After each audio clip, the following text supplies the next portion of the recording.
కాలం రాయబడకముందు విశ్వం నిశ్శబ్దంగా ఉంది. ఆ నిశ్శబ్దంలో దేవతలు మేల్కొన్నారు. సృష్టి సముద్రం నుంచి బ్రహ్మదేవుడు అవతరించాడు. క్షీరసాగరంలో మహావిష్ణువు విశ్వాన్ని కాపాడుతున్నాడు.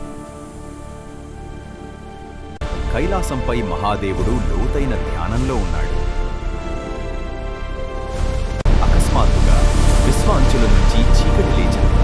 నక్షత్రాలు కంపించాయి.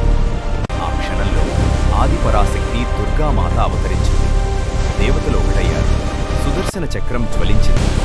శివుని మూడో నేత్రం తెరుచుకుంది. తల్లి త్రిశూలం మెరిసింది. చీకటి చీలిపోయింది. కాంతి విజయం సాధించింది.